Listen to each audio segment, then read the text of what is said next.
Gandang araw sa lahat. Ito ang Pamalas TV. Tayo po ay magmamarkot ng papaya, no? Dahil nga ang papayang ito ay nasa harap ng ating bahay.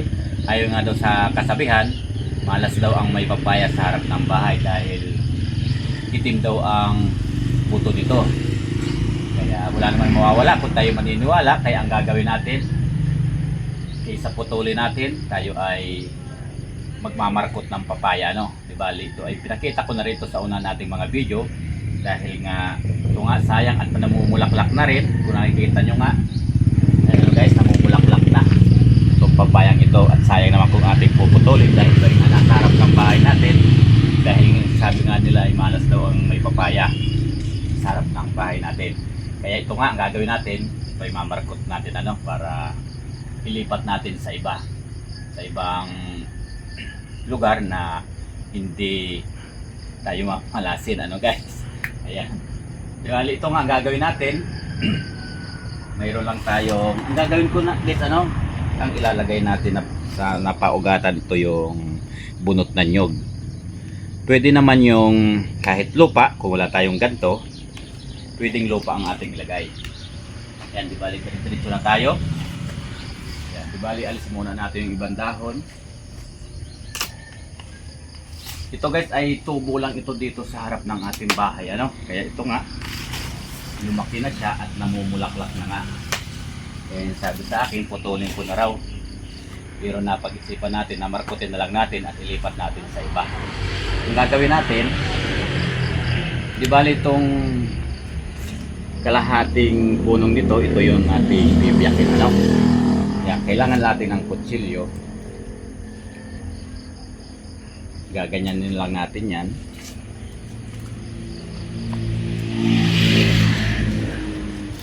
Tutok mo.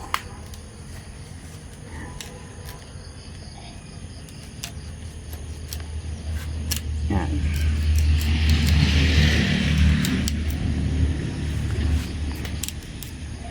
Yan, parang hinati lang natin,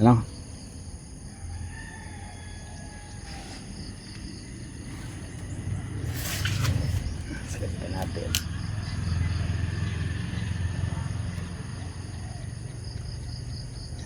Ayan.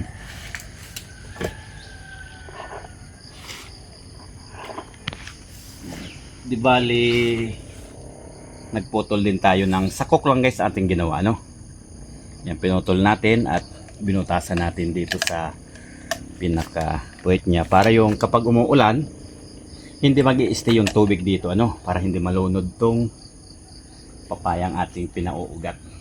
Ayan. Ayan. Isot lang natin doon sa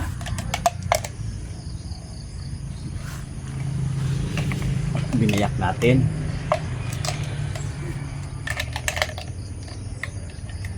Lagay lang natin yan, Saka natin lalagay itong ito guys, ating ay binasa na natin to, Ito ay medyo pabulok ng bunot ng nyog. Natin dito ilalagay.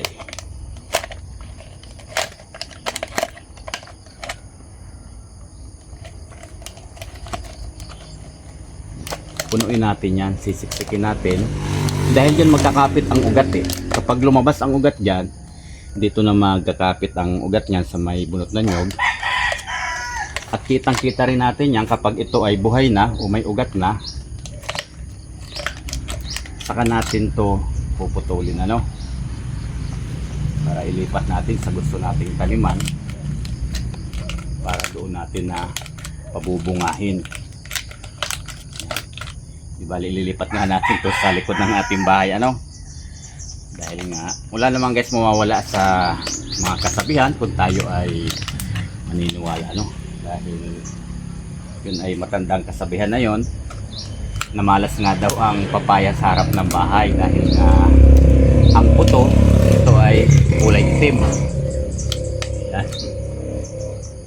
Di ang paminta pala, guys, malas din sa harap ng bahay pala dahil pag nainom ang paminta ay nagiging kulay itim, Di bali, pupunuin natin ang bunot to. Siksikan natin para ugat niya, talagang marami siyang makapitan pag lumabas na. Di bali kapag lumabas na yung ugat nito, ano guys, di bali update ko na naman kayo sa ating minarkot na papaya. So guys, ang kagandahan ano, kapag may alam tayo sa pagmamarkot, kung gusto natin ilipat, magagawa natin. At mabilis lang guys magparami ng papaya kapag ganito, at mabilis din magbunga kapag ganito pagmamarkot ang gagawin natin. Dahil ang mangyayari nito, pag pinutol natin dito, hindi ko muna puputulan sa pinakapuno.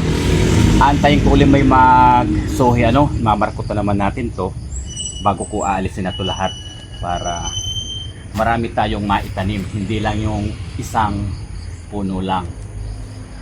Dahil yung una kong mga minarkot nga, ano guys, talagang success guys ang pag mamarkot. Inabot siya ng 3 taon bago siya namatay, at talagang mababa pa lang, ang dami na siyang bunga. Saka natin to pagpan.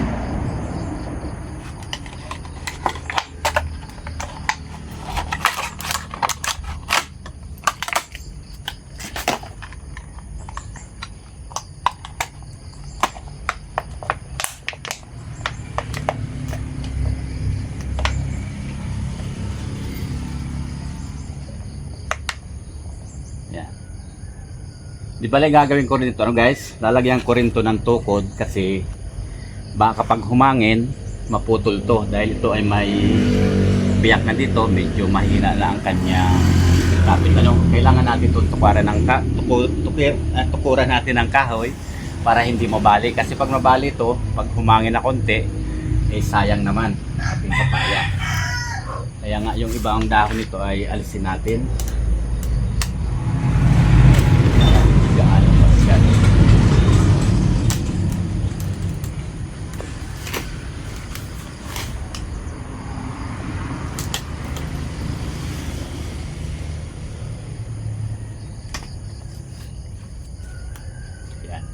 And guys, ano, di bali nagawa na natin.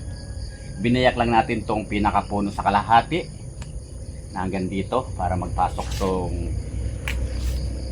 plastic na nilagay natin, at nilagyan nga natin ng bunot ng nyug para dito kumapit yung pinakaugat niya, para pag may ugat na yan guys, ano, kitang kita natin yan dyan, ang ugat ng papaya kapag ito ay tubo na. Kapag marami na siyang ugat, saka natin ito puputulin dito. Di bali, aantayin muna natin itong mag-ugat. Yan, i-update ko kayo no guys sa mangyayari sa pagmarkot ng ating papaya. Ayan, di bali, hanggang dito muna guys ang ating video. At maraming salamat po sa inyong panonood. At paki-share na rin guys to sa iba, para yung ibang gustong malaman yung pagmamarkot ng papaya ay matuto rin sila. Ayan, hanggang dito lang guys sa Pamalas TV. Maraming salamat po sa inyong panonood. Bye-bye!